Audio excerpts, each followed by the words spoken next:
Good morning, dear students. Today I am going to discuss this topic sets. This is chapter 1 of class 7 maths.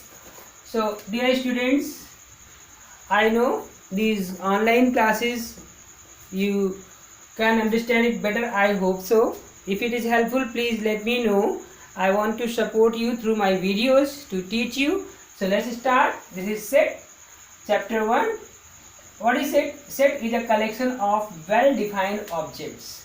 Okay, so this later on you will understand when you do some exercises, some questions, then you will understand it better. But this for knowledge I am telling you, set is a collection of well-defined objects. Set of all colors. This example, set of all colors in rainbow. So you know there are 7 colors. Okay, set of days in a week or the months of a year. There are several of it, but what are not set, then you will understand how you don't know, means how you can define this is set and this is not set. So just I am going to tell you in which case you will say it is not a set. Okay, तो set क्या होता है? collection of well defined objects, जिसको कि आप proper define कर सकें. यहाँ पर कुछ एग्जाम्पल देने जा रहे हैं जो कि कलेक्शन मतलब कि सेट नहीं है, उनको आप समझिएगा. तो मैं आपको शो करता हूँ. Just hold on. देखिए क्या होता है जो सेट नहीं होता है. आप इस आपको क्लियरली दिख रहा होगा. यहाँ पर मैं आपको दिखाना चाहता हूँ अपने बुक में. डियर स्टूडेंट्स, ये देखिए, ये इस वीडियो में आप देखेंगे जो लिखा है ना, कलेक्शन ऑफ, जस्ट वेट, हाँ, क्या है? सेट नहीं है. Collection of all intelligent students of your class. तो क्या ये सेट नहीं है? क्योंकि it is not well defined collection, as different people might have different perspective or on whether a student of your class is intelligent or not. For a student of your class, okay, for a student getting 40% mark, a student getting 60% is intelligent while a student getting 90% marks. तो आप किसको intelligent कहेंगे? इसका कोई criteria नहीं, कोई basis नहीं है. और किन किन केसेस में सेट नहीं होते वो आपको यहाँ पर हम दिखा देते हैं, आपको समझ में आ जाएगा. देख रहे हैं नोट्स यहाँ लिखा है, adjective such as bold, timid, tall, short, rich, poor, fast, slow, intelligent, weak, popular, etcetera. ये जो है रिलेटिव वर्ड्स हैं, hence are not well defined. तो ये जो है वेल डिफाइंड नहीं है डियर स्टूडेंट्स. तो हाँ, नाउ आप देख सकते हैं कि इस तरह से इसके नोटेशंस पर हम जाएंगे. यहाँ पर बताया गया कि कैसे हम इसको नोटेशन कैसे इसको शो करते हैं. We usually denote sets by capital letters.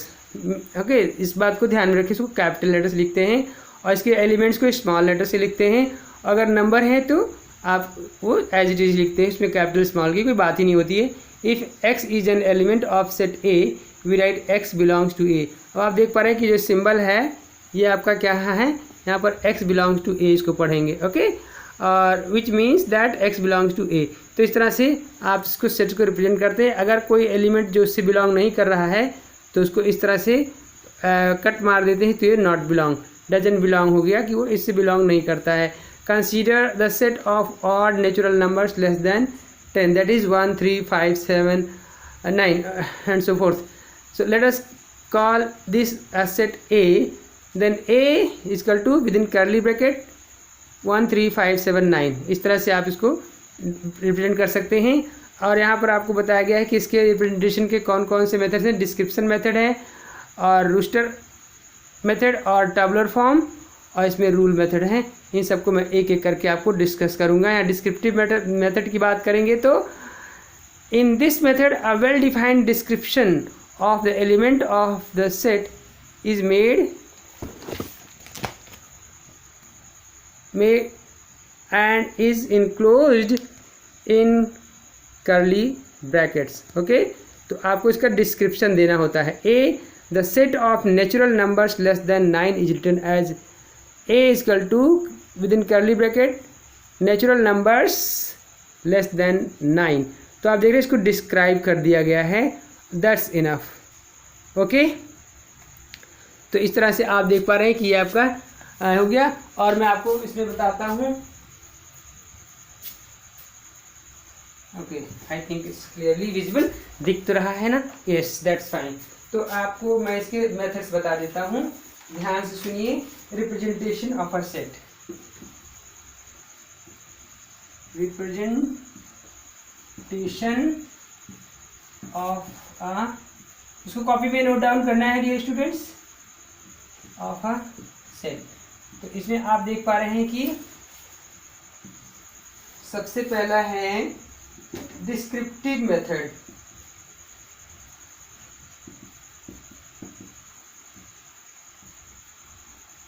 और सेकेंड है आपका rooster method,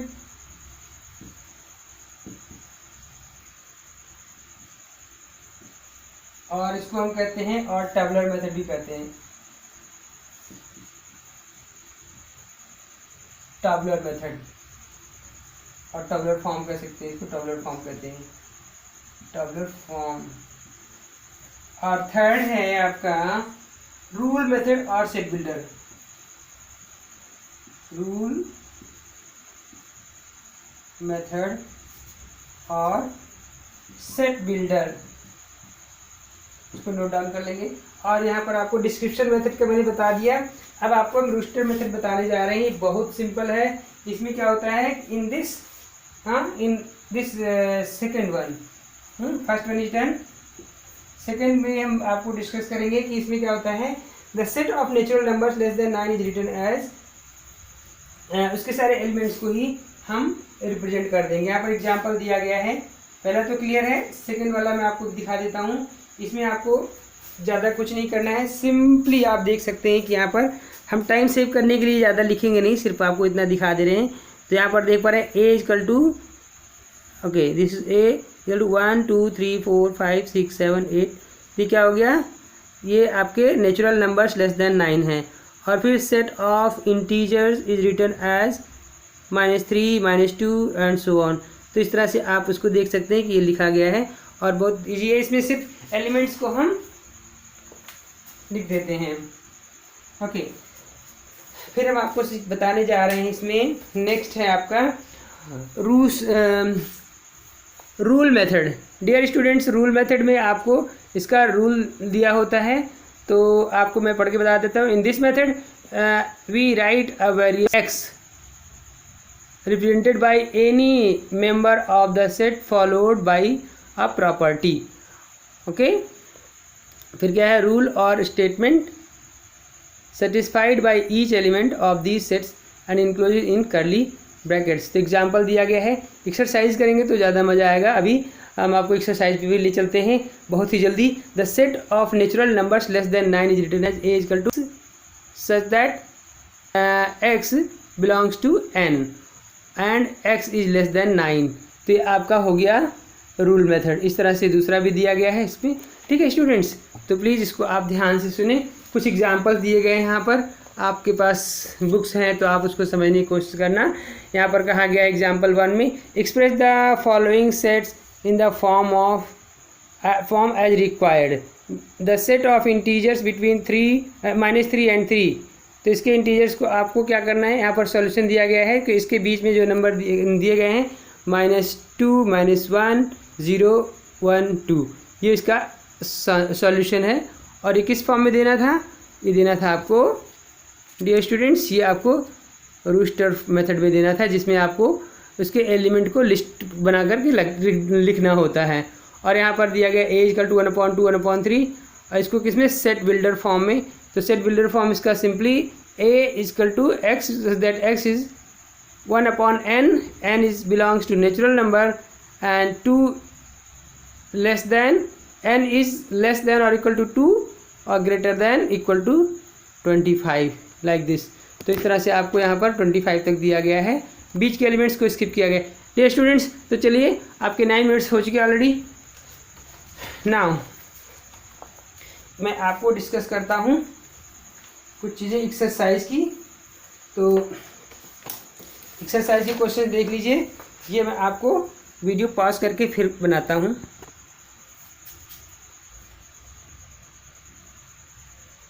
okay dear student, this is exercise 1.1, state which are sets, कौन से सेट्स हैं कौन से नहीं हैं। टेस्टी फूड आइटम्स, तो टेस्टी फूड आइटम आपका सेट है या नहीं है, just think. So it's not, ये सेट नहीं है क्योंकि कुछ फूड आइटम किसी को टेस्टी लगते हैं, किसी को कुछ आइटम टेस्टी नहीं लगते हैं, तो इसको आप लिख सकते हैं नॉट अ सेट। ओके, आप इसका आंसर लिख सकते हैं। Okay, finally if you want to write here you can write not a set. Okay, languages spoken in India, तो there are fix number of some specific languages that are spoken in India. Whatever number it may be 10, it may be 50, even 100 it may be, but it's a set. Okay, क्योंकि ये इसका एक specific है कि India में कौन कौन सी languages बोली जाती हैं, तो इसको कहेंगे अ set. Okay, it's a set, right? It's answer is this. Now the months having 31 days, months महीने, कितने मंथ्स हैं जो 31 डेज हैं, तो इसका आंसर होगा सेट। ओके, तो इसका भी फिक्स है, कोई भी कहेगा, चाहे मैं बताऊं या कोई भी कहेगा, तो वो बताएगा कि कौन कौन से मंथ है जिनमें 31 डेज है, और काउंट कर सकते हैं आप, बट ये आपका सेट है, इसका आंसर आपका सेट होगा। Good people in the city, city के गुड पीपल कौन कौन से हैं, तो इसका कोई स्पेसिफिक नहीं है, ये एडजेक्टिव है, कोई किसी क्षेत्र में अच्छा है, कोई किसी क्षेत्र में अच्छा है, कोई डांस में अच्छा है, कोई सिंगिंग में अच्छा है, कोई किसी सब्जेक्ट में अच्छा है, किसी एरिया में अच्छा है, तो इसका क्या है, ये सेट नहीं होगा, तो इसका फाइनल आंसर क्या होगा, not a set. Dear students, let's go fast. State which of the following are true और फॉल्स। ट्रू और फॉल्स स्टेटमेंट आपको बताना है। यहाँ पर है 1, 3, 5, 7 is same as, this is just one thing, ये मिस हो गया है डियर स्टूडेंट्स, तो यहाँ पर 1, 1, 3, 3, 7, 7, तो ये सेम है कि नहीं है, जस्ट यू थिंक, ये आपका सेम है, सेम है। Okay, so this statement is true. ऐसा क्यों है, क्योंकि ये रिपीट हुए हैं, है वही चीज़, ठीक है, तो इसलिए सेम माना जाएगा। ओके, कितनी भी बार रिपीट कर सकते हैं, वो रहेगा वही। 1, 3, 4 is same as 1, 7, 5, 3, 4। So you can see dear students, यहाँ पर 7 है, यहाँ 7 नहीं है, तो ये आपका हो जाएगा फॉल्स, राइट? मैं इसको यहीं पर रुकूंगा, फिर अगली अलग वीडियो बनाऊंगा। x such that x belongs to 3 equal to 3n, n belongs to n, that means natural number, n की वैल्यू लेस देन और इक्वल टू 1 और ग्रेटर देन इक्वल टू 10, और यहाँ पर 1, 3, 6, 9 इस तरह से दिया गया है। तो आपको बताना है कि डियर स्टूडेंट्स ये होगा कि नहीं होगा। तो आई थिंक यहाँ पर अगर ये एक चीज़ थोड़ा सा मैं आपको क्लियर कर दूँ, यहाँ पर 1 दिया है, तो 1, 3n होगा, और नेचुरल नंबर 3 नहीं होगा, ये फॉल्स होना चाहिए, मोस्ट प्रोबेबली ये फॉल्स है। ओके डियर स्टूडेंट्स, तो इतना आप देख सकते हैं, क्वेश्चन नंबर 1 हो गया, क्वेश्चन 2 हो गया है, इतना आप कॉपी में करिएगा। और हमारी वीडियो बस यहीं पर स्टॉप हो रही, क्योंकि मेमोरी की भी प्रॉब्लम होती, मैं यहीं पर रोक रहा हूँ, और फिर और वीडियो बनाऊंगा। आप मुझे कमेंट करके बताइए कि आपको ये वीडियो मेथड कैसा लग रहा है, कि आपको हेल्पफुल है रियली, तो आप इसकी स्क्रीनशॉट ले सकते हैं, और मैं आपके लिए और प्रॉपर करने की कोशिश करूँगा। तो फिर मिलते हैं किसी अगली वीडियो में, तब तक के लिए बाय बाय।